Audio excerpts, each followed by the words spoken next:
Welcome to week one of Explore the Bible, the winter of 2024. We're about to spend a lot of time in the book of Exodus and then in Leviticus as we get near the end of this quarter. But looking forward to this. Some great stories, some that'll be very familiar to you, some that may not be as familiar. But we want to spend time in it. My exhortation to you, you've been in this before. You know what I'm going to say. Read the whole chapter, read the section, be familiar with everything that's going on as you go through it. Okay, we're going to be in Exodus chapter 2 and 3 today. Before we dive into that, be sure and subscribe, like, comment, share, hit the thumbs up button, send the video to somebody else. If you've got a question, put that in there. If you've got a comment or want to let us know where you're watching from, do that. And then if you want to support our teaching ministry, you can go to give.exposedtochrist.com and support what we're doing in teaching and in mission work ministry. Okay, Exodus chapter 2. After a long time, the king of Egypt died. The Israelites groaned because of their difficult labor. They cried out, and their cry for help because of the difficult labor ascended to God. And God heard their groaning, and God remembered his covenant with Abraham and with Isaac and with Jacob. And God saw the Israelites, and God knew. Okay, after a long time, so this is after the death of Joseph, and a long time, literally hundreds of years pass, right? The king of Egypt has died, and the Israelites have become laborers, forced laborers. They're in slavery, right? They're in difficult labor. And so what do? They cry out to the Lord. And I love this. Their cry for help ascended to God. Just a simple thing, right? But God hears. When we call out to him, the Lord listens. The Lord hears. Their cries for help went to the Lord. He heard them. He heard their cries. God heard their groaning, and God remembered his covenant. Now listen, don't take this to mean that God had forgotten it at some point, but it is to say that the covenant that God had with his people, now he begins to act again on that covenant. He begins to, so remember it is not he had forgotten it and now he remembers it, but remembering it is to say that he begins to bring that to the forefront in history and what's about to happen, right?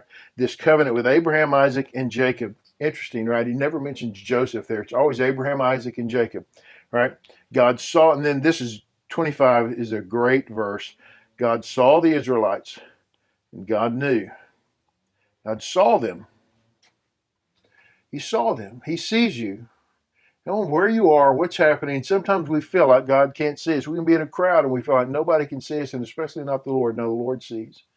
God saw them, and God knew. He knew them. He knew what needed to happen. He knew what he would do. He knew they were in this great pain. Okay, now we're skipping to chapter 3. All right. We're skipping all the way to chapter 3, which means you got to read chapter 2 and the beginning of chapter 3. So because the Israelites' cry for help has come to me, and I've also seen the way the Egyptians are oppressing them, therefore go. He's talking to Moses, right? I am sending you to Pharaoh so that you may lead my people, the Israelites, out of Egypt. Okay, now, look, there's a lot of stuff that has happened back this direction. Moses was born.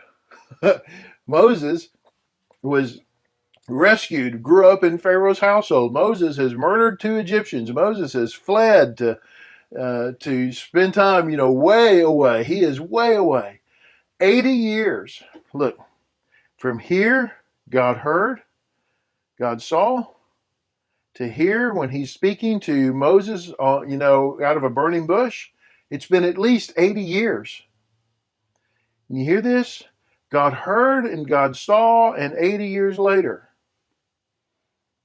Just because God hasn't moved today doesn't mean that God didn't hear me today, right?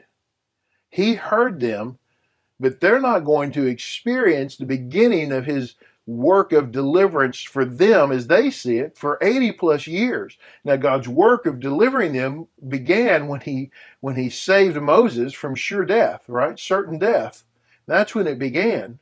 But they're not going to get to experience it here, right? So he tells them, says, the Israelites have cried for help. It's come up to me. I've seen what the Egyptians are oppressing them. So I am sending you to Pharaoh so that you may lead my people, the Israelites, out of Egypt. But Moses asked God, who am I? Who am I that I should go to Pharaoh, that I should bring the Israelites out of Egypt? Now, we know the rest of this story, right? We know what's going to happen. But Moses didn't. The thing about it is, Moses grew up in Pharaoh's household. He knew that. He knew those people. He knew their culture. He was exactly the right person, right? He was the person God had delivered and God had called early on.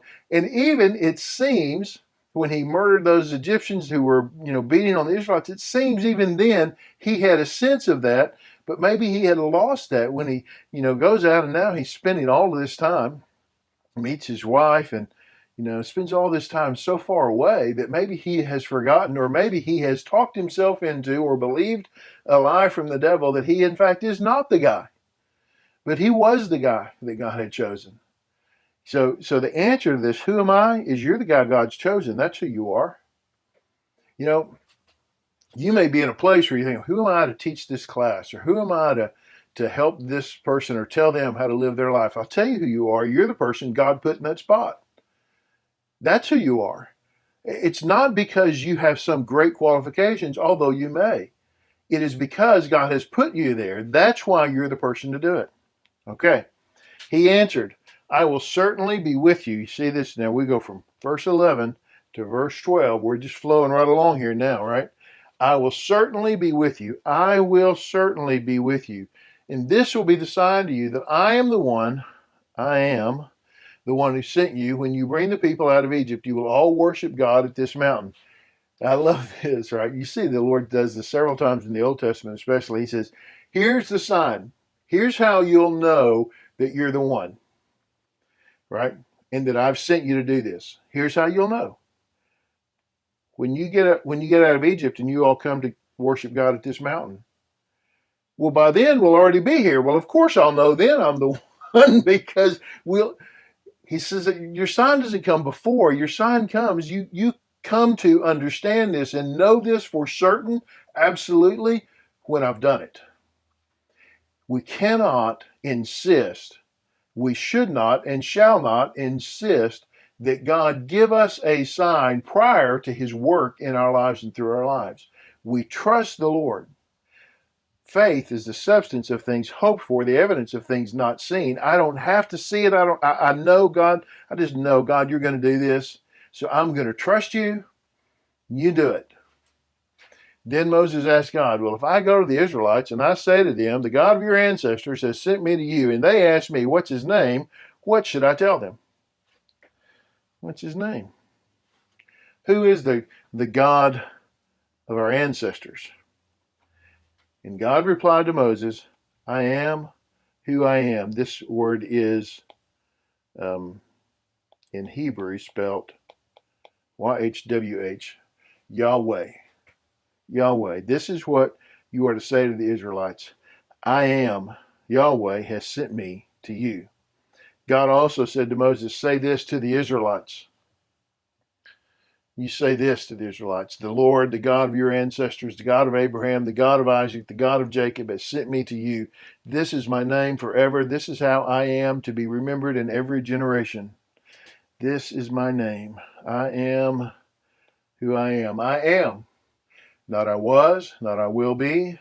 I am. And this is why this is seminal in the existence of the nation of Israel. Right? This declaration of the Lord's name to them, I am.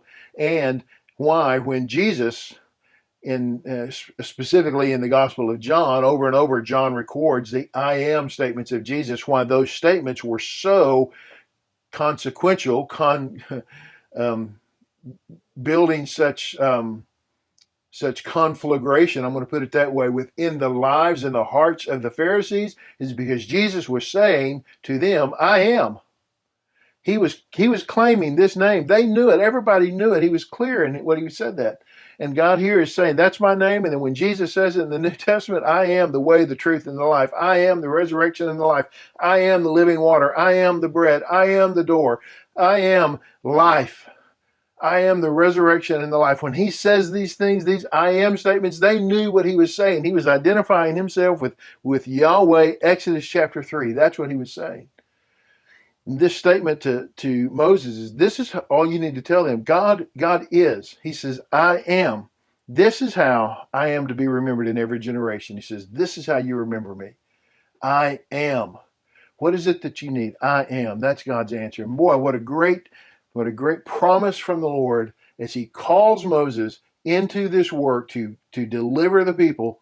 Moses to be the agent of deliverance. Moses to be the guy that stirs everything up as he confronts Pharaoh. You know, that's Moses' job, his call, and then to lead the nation out. That's who Moses says, first of all, who am I? Then he's like, who are you? And then he says, when they say, who are you? What am I supposed to tell them?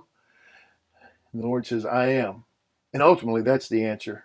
Moses, the reason that you are the guy is because Yahweh says, I am. God says, I am. Moses, whatever you need, I am. I hope that's helped. I think it's a great beginning for us here as we start in this Christmas season. We're going to think about that a little bit more as we go over the next couple of weeks. All right. Thanks for watching. Subscribe, like, comment, share with somebody else. We'll see you next week.